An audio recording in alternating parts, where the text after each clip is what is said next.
दोस्तों सदाबहार एक बहुत ही कम देखभाल से चलने वाला झाड़ी नुमा पौधा है। इसकी 8 प्रजातियां होती हैं। इसके फूल कई कलर के खिलते हैं जो बहुत ही खूबसूरत लगते हैं। जैसा कि इसका नाम है सदाबहार, ये अपने नाम के अनुसार पूरे साल गुलजार रहने वाला पौधा है। और पौधों में सर्दी के सीजन में फ्लावरिंग बंद हो जाती है, लेकिन इसमें बंद नहीं होती है। हाँ, ये बात अलग है कि इसमें फूल फिर छोटे-छोटे खिलने लगते हैं सर्दी के मौसम में, लेकिन खिलते ज़रूर हैं। ग्रोथ कम होती है, लेकिन थोड़ी बहुत ग्रोथ होती है। दोस्तों सदाबहार एक बहुत ही उपयोगी पौधा है। इसका मेडिसिनल यूज बहुत ज़्यादा है। डायबिटीज़ के रोग में भी यह बहुत फ़ायदा करता है। इसके लिए 4 पत्तियां अगर चबाकर खा ली जाएं तो शुगर कंट्रोल रहता है। इसका काढ़ा बनाकर भी पिया जाता है। हालांकि सदाबहार के पौधे को बहुत देखभाल की आवश्यकता नहीं होती है, लेकिन सर्दी के महीने में ग्रोथ रुक जाती है, कम हो जाती है, तो फरवरी के महीने में कुछ काम करने पड़ते हैं, जिससे फिर ढेर सारी फ्लावरिंग इसमें होने लगती है।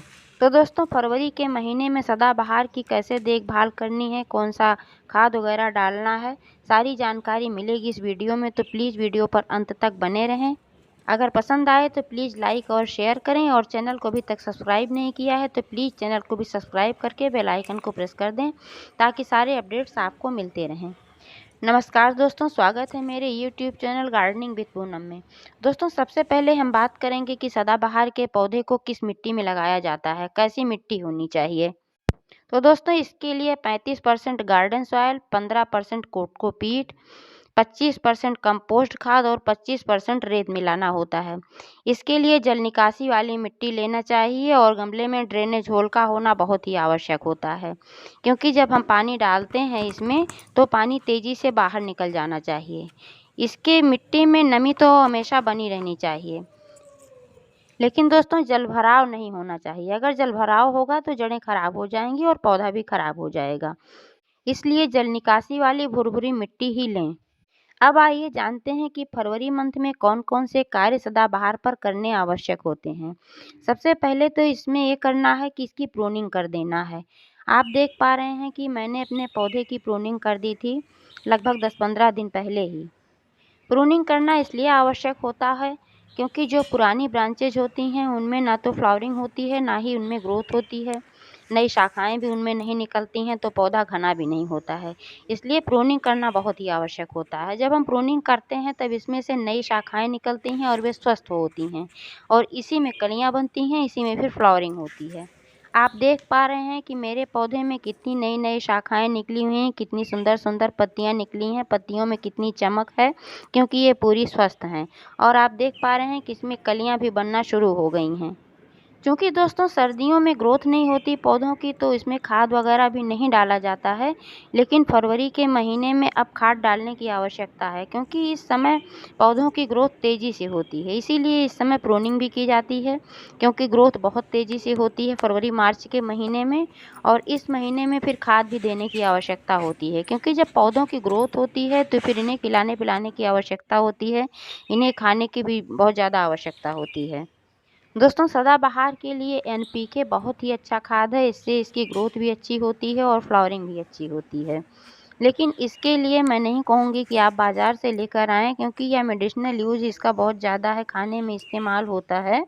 तो इसमें आप चाय की पत्ती का खाद डाल सकते हैं, क्योंकि चाय की पत्ती में नाइट्रोजन, पोटेशियम, फास्फोरस प्रचुर मात्रा में पाया जाता है, जो एनपीके का कार्य करता है। बिल्कुल फ्री का है, घरेलू है, इसका कोई नुकसान नहीं है, कोई साइड इफ़ेक्ट नहीं है। तो इसका इस्तेमाल बहुत ही अच्छा है, बहुत अच्छा ग्रोथ होता है इससे, और बहुत बढ़िया फ्लावरिंग होती है। दूसरी खाद इसके लिए है गोबर की खाद। आप इसमें गोबर की खाद डाल सकते हैं, बहुत ही बढ़िया खाद होती है। किसी भी पौधे में आप डाल सकते हैं, पौधों की ग्रोथ अच्छी होती है, फ्लावरिंग अच्छी होती है, तो आप इसमें गोबर की भी खाद डाल सकते हैं।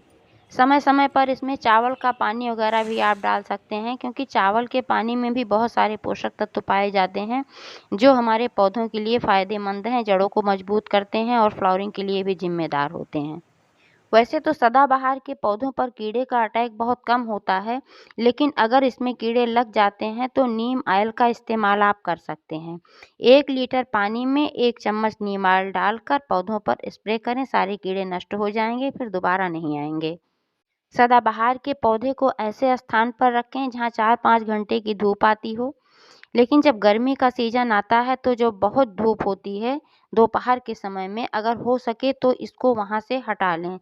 थोड़ी छाया वाले स्थान पर रखें, क्योंकि जब बहुत ज़्यादा धूप तेज़ हो जाती है गर्मी के महीने में तब पौधे झुलसने लगते हैं। लेकिन अभी तो ऐसी धूप नहीं हो रही है, आप इसको पूरी धूप में रख सकते हैं, कोई दिक्कत नहीं है। दोस्तों, अब धीरे-धीरे मौसम गर्म हो रहा है तो सदाबहार के पौधे को डेली पानी देना है, लेकिन इतना ही पानी देना है कि पौधे में नमी बनी रहे, मिट्टी में नमी बनी रहे और जल भराव ना हो, मिट्टी दलदली नहीं होनी चाहिए।